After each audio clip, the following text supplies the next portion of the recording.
Hands where I can see them. Step away from the subject. Go with the ID, now. Officer, stop! She's coding! I'm a paramedic! Let me finish the cycle! I said move! You're obstructing! Get on the ground!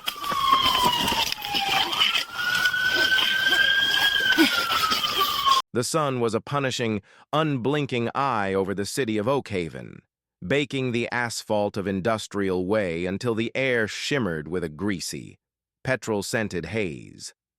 Chris Miller sat in the passenger seat of Medic 4, his fingers rhythmically tapping the edge of his clipboard. He had been a certified paramedic for exactly 6 months, but the sheen of the new uniform hadn't worn off yet. At 24, Chris possessed a quiet intensity, a trait he had inherited from a father who spent 30 years in the fire service. His navy blue tactical pants were crisply creased, and his boots were polished to a mirror finish. He took pride in the gear, the protocols, and the weight of the responsibility. The radio crackled with the sharp, staccato burst of the dispatcher's voice, a sound that always sent a spike of cortisol through his system. Echo 14, respond to the 400 block of Industrial Way, alleyway behind the old textile mill. Possible cardiac arrest or overdose. Timeout, 11:42 a.m. Chris's partner, Sarah, a veteran with 15 years of salt and grit in her veins, didn't say a word as she flicked the toggle for the sirens. The wail pierced the midday stagnant air, a digital scream that demanded the world move aside.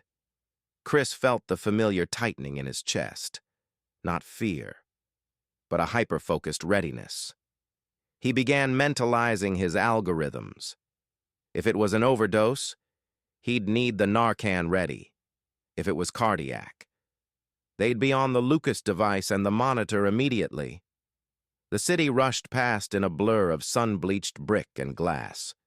This part of Oakhaven was a graveyard of industry, where the buildings were hollow shells and the people who lived in their shadows were often forgotten by everyone except the emergency services. Chris checked his watch. They were 3 minutes out. He adjusted his gloves, the blue nitrile snapping against his wrists, a sound like a starting pistol. As the ambulance swung onto Industrial Way, the bright midday light made everything look stark, almost hyper-real. There was no hiding in the shadows today. They saw the location, a narrow, debris-strewn alleyway between a shuttered warehouse and a discount tire shop. Sarah braked hard, the heavy vehicle rocking on its suspension. Chris was out of the door before the engine had fully settled. He grabbed the primary medical bag and the cardiac monitor, the straps digging into his shoulders. The heat in the alley was stagnant, trapped by the high brick walls. It smelled of rotting cardboard and sun-baked trash. "There!" Chris shouted, spotting a figure slumped against a stack of discarded pallets. It was a woman, perhaps in her mid-30s, wearing a tattered sundress that had once been bright yellow. Her skin was a terrifying shade of ashen gray, and her lips were tinged with a ghostly blue. Chris dropped to his knees beside her, the grit of the alley biting into his skin. He didn't care. He was already in the zone. "Ma'am, can you hear me?" He performed a sternal rub, grinding his knuckles into her chest bone. No response. Her breathing was shallow, infrequent, the death rattle of a respiratory system failing under the weight of opioids. "Sarah, she's agonal! Get the bag valve mask! I'm going for the Narcan and starting compressions!" Chris didn't wait. He began the rhythmic, exhausting work of manual chest compressions. 1, 2, 3, 4. He could feel the woman's ribs shifting under his palms. It was a brutal, intimate connection. He was trying to manually pump life through a body that had given up. The sun beat down on the back of his neck, sweat beginning to sting his eyes, but he didn't blink. He was a sentinel at the gates, trying to pull this woman back from the edge. He had just reached the second cycle of compressions when the gravel crunched nearby. He expected Sarah with the oxygen. Instead, he heard a sharp, aggressive voice that didn't belong in a medical emergency. Hey, what's going on here? Step away from the subject. Chris didn't look up. He couldn't. Every second he stopped compressions was a second the woman's brain starved of oxygen. "We're paramedics!" Chris shouted over his shoulder, his voice strained by the effort of the compressions. "We have a female, unresponsive, suspected OD. My partner is bringing the gear." He expected the newcomer to offer help or at least stand back. Instead, a shadow fell over him, blocking the sun. It was a police officer. Chris could see the polished black boots and the hem of the dark uniform in his peripheral vision. "I said step back," the officer commanded. His tone wasn't one of inquiry. It was a demand for total submission. Chris finally glanced up for a split second. The officer was young, maybe 28 or 29, and with a high and tight haircut and wraparound sunglasses that hid his eyes. His nameplate read G. Stone. Officer Garrett Stone stood with his feet spread wide, his hand resting on his utility belt near his firearm. He looked like a man looking for a fight, not a public servant assisting a life-saving effort. "Officer, I'm in the middle of a life-saving intervention," Chris said, his voice steady but urgent. "I cannot stop. This woman is dying." "I don't care what you're doing," Stone snapped. "I need to see some ID. I had a report of a disturbance and 2 people matching your description acting suspicious. Move your hands so I can see them." Chris felt a surge of disbelief. He was wearing a high-visibility paramedic shirt with Oak Haven EMS plastered in reflective letters across the back. His ambulance, lights still flashing, was visible at the mouth of the alley. "My ID is in my wallet in the rig, or in my bag right here," Chris said, nodding toward the medical bag inches away. "I am a paramedic." "Look at the ambulance. Officer, let me finish this cycle. Don't tell me how to do my job." Stone growled. He stepped closer, his presence invading Chris's workspace. "You're interfering with a police investigation. Hands behind your back. Now." Chris was caught in a nightmare. Beneath him, the woman's pulse was thready, fading. If he stopped now, she was gone. He had been taught the survival script for interacting with law enforcement, a grim heirloom passed down in his family. Don't move, don't reach, narrate your actions. But he had also taken an oath to the Hippocratic spirit. He was a clinician. He was the only thing standing between this woman and a body bag. "Officer Stone," Chris said, his voice dropping into a tone of forced calm. "I am going to continue compressions. My partner is Sarah Thompson. She is at the ambulance. Please, go talk to her. I am not a threat. I am a medical professional." Stone didn't listen. To him. The pushback wasn't a professional necessity. It was an affront to his badge. He saw a young man who wasn't immediately bowing to his authority. In Stone's mind, there were only 2 types of people, those who obeyed and those who were subjects. He chose to treat Chris as a subject. "You've been warned," Stone said. In one swift, violent motion, he reached down and grabbed Chris by the collar of his uniform. He yanked him backward, tearing him away from the patient. Chris gasped as his knees dragged across the jagged gravel. "What are you doing? She's dying!" Chris screamed. Stone didn't answer with words. He kicked Chris's legs out from under him, slamming the young paramedic face first into the hot, dirty asphalt. The impact dazed Chris, the world spinning into a kaleidoscope of gray brick and blue sky. He felt the crushing weight of the officer's knee in the small of his back, a pressure that made it hard to draw breath. "Stop resisting!" Stone shouted, though Chris was pinned and immobile. The metallic ratchet of handcuffs followed, the steel biting deep into Chris's wrists. The pain was sharp and cold. Chris turned his head, his cheek pressed against the grit, and watched in horror as the woman in the yellow dress lay abandoned on the ground, her chest no longer moving, her fight for life silenced by a pair of handcuffs. Before we go any further into this devastating account, an encounter that would eventually lead to a $16.5 million reckoning and expose the deep-seated rot within the Oakhaven Police Department. I need you to do something. If you believe that a badge is a responsibility, not a license to bully, and if you believe that no one should be punished for trying to save a life, please stop what you're doing. Drop a comment below and tell me where you're watching from. Are you in the US, the UK, Australia? Let me know your city. And if you want to see how Chris Miller turned this moment of humiliation into a catalyst for justice, hit that subscribe button right now. You won't want to miss the moment the precinct realizes exactly who they just put in the back of a squad car. Chris lay on the ground, the heat of the pavement radiating through his clothes. He could hear Sarah screaming from the end of the alley. She had arrived with the oxygen tank and the Narcan, only to find her partner being pinned by a patrolman. "What are you doing? That's my partner. We're on a call," Sarah yelled, her voice cracking with fury and fear. Stone didn't even look at her. "Stay back. He's obstructing. I'm securing the scene." The absurdity of the statement was chilling. The scene was a dying woman, and the only person capable of saving her was currently being treated like a violent felon.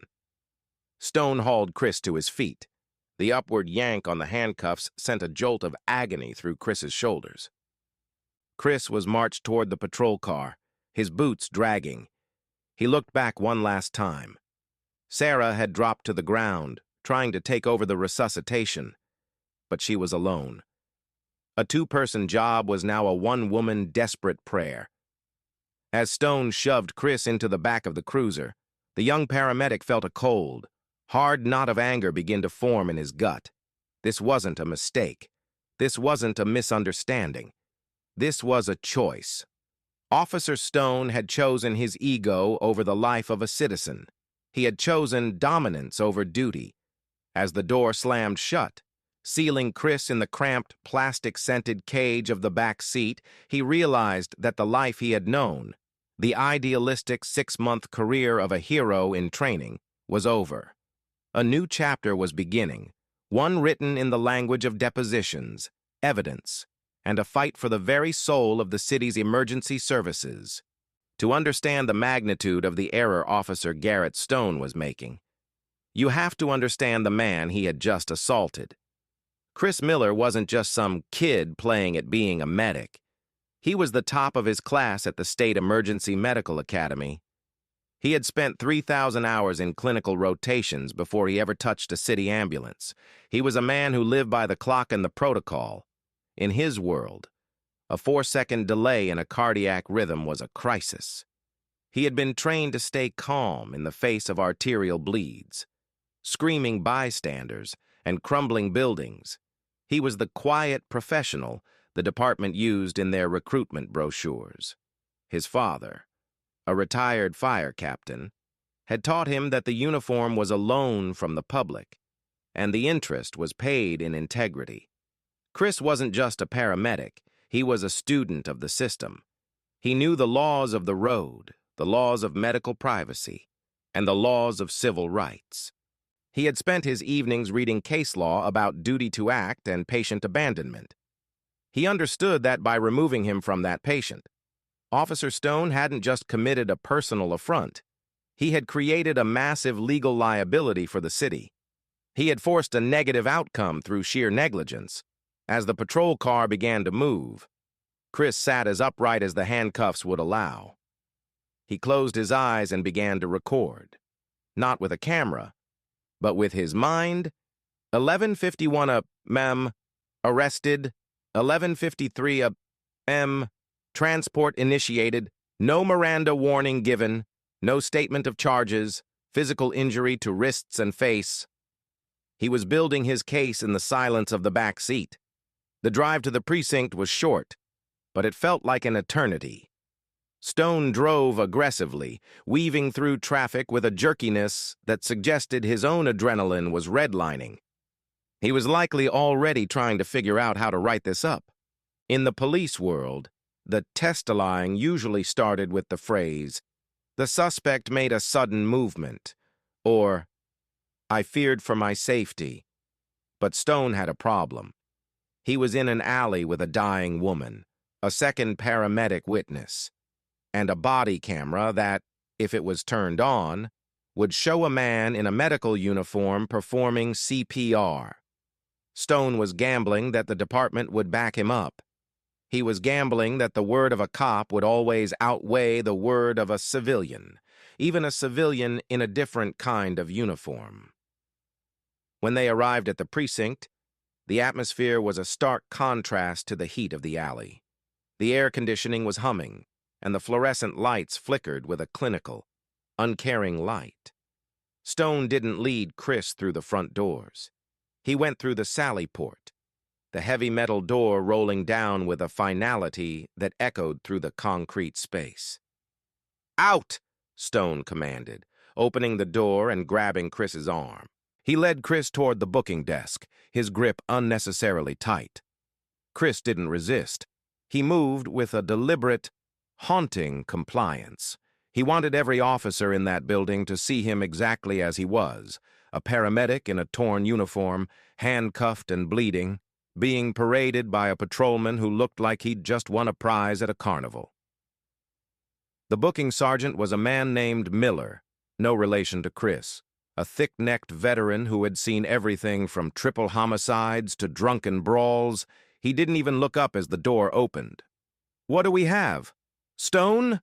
Another Friday afternoon special?" Stone puffed out his chest. Obstruction of justice, resisting with violence and failure to obey a lawful order, found him in an alley messing with a crime scene. Chris felt a chill. Messing with a crime scene. That was the spin. Stone was going to claim the medical emergency was a ruse or a secondary concern to his investigation. Sergeant Miller finally looked up, his pen hovering over the logbook.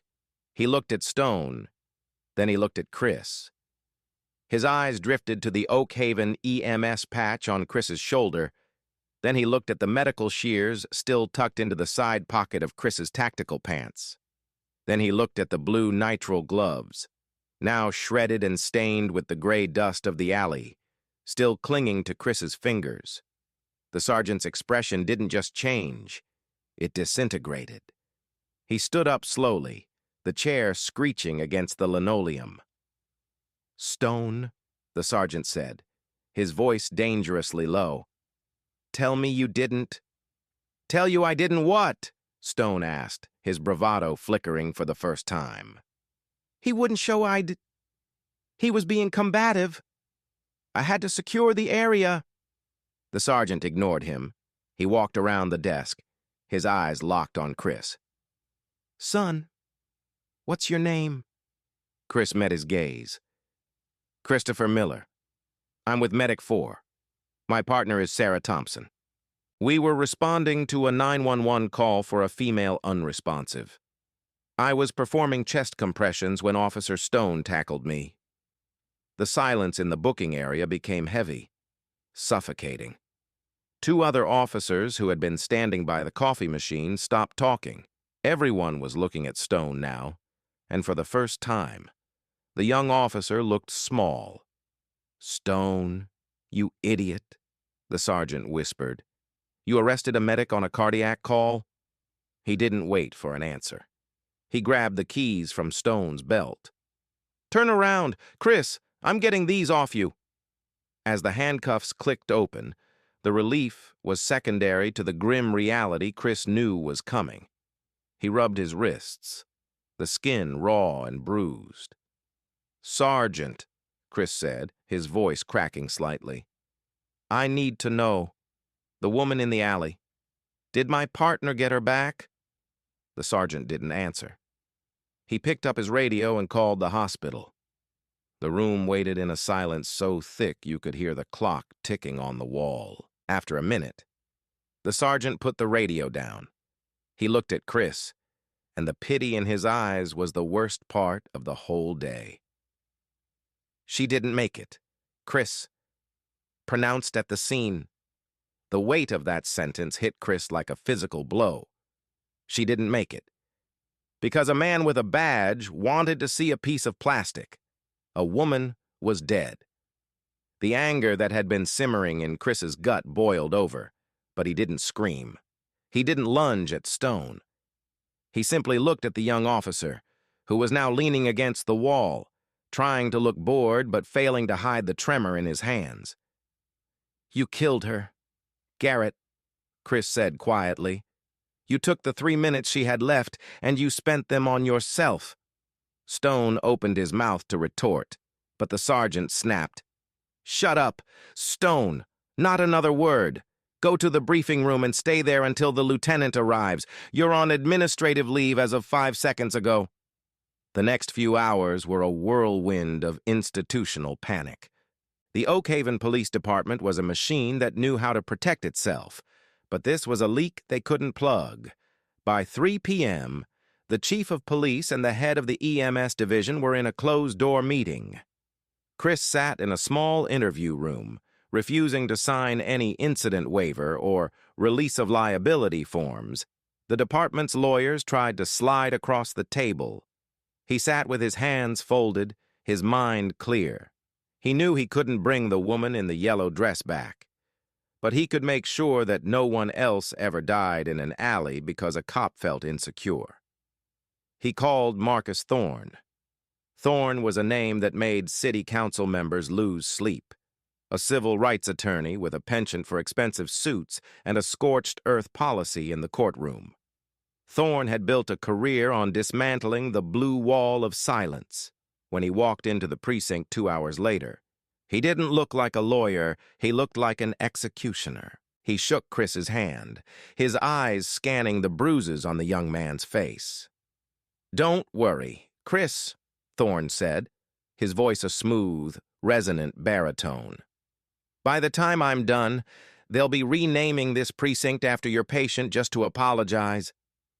The lawsuit wasn't just about the arrest. Thorne and Chris went for the jugular, the lack of training, the culture of aggression, and the systemic failure to screen officers like Stone. During discovery, they hit pay dirt. It turned out Garrett Stone had been a problem child in the academy. His instructors had noted his authoritarian tendencies and inability to de-escalate. He had 3 prior complaints from citizens about aggressive stops, all of which had been investigated internally and cleared.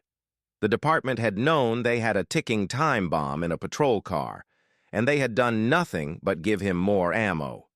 The most damning piece of evidence, however, was the body camera footage. Stone had tried to claim he turned it off by accident during the struggle. But the software had a pre-roll feature. It had captured the 30 seconds before he activated it. The audio caught Stone speaking to himself as he approached the alley. He saw Chris, a young man of color in a uniform, and he muttered, "Look at this hero. Let's see how tough he is when he has to talk to a real badge." The intent was clear.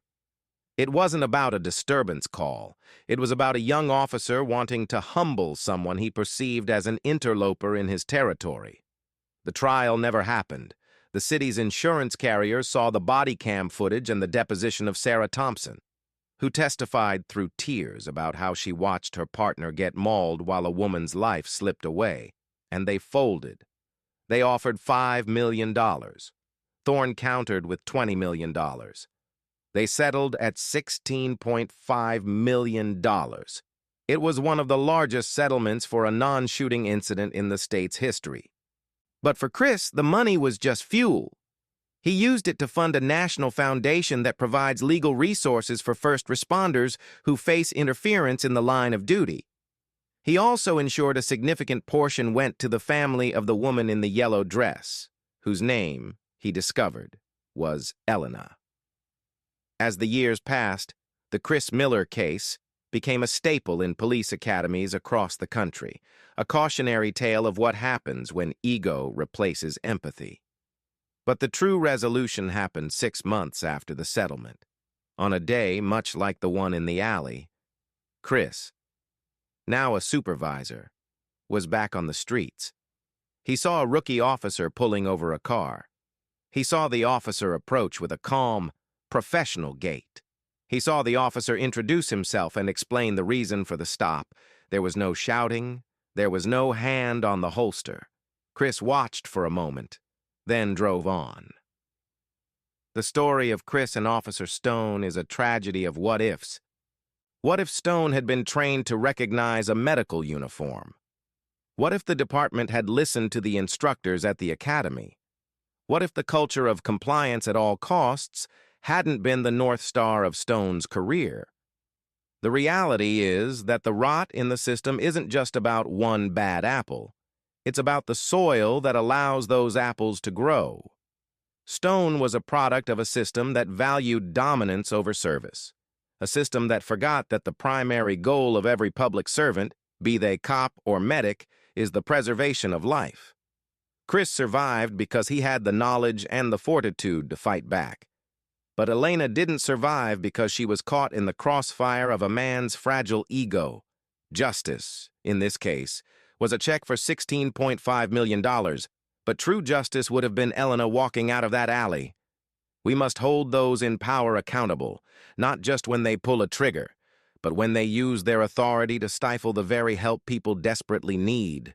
What do you think of the settlement? Was $16.5 million enough to pay for a life and a career nearly ruined? And what would you have done if you were in Chris's shoes, watching a life fade away while a badge stood in your way? Let us know in the comments. Your voice is part of the accountability. Stay vigilant. And remember, justice is only as strong as those willing to fight for it.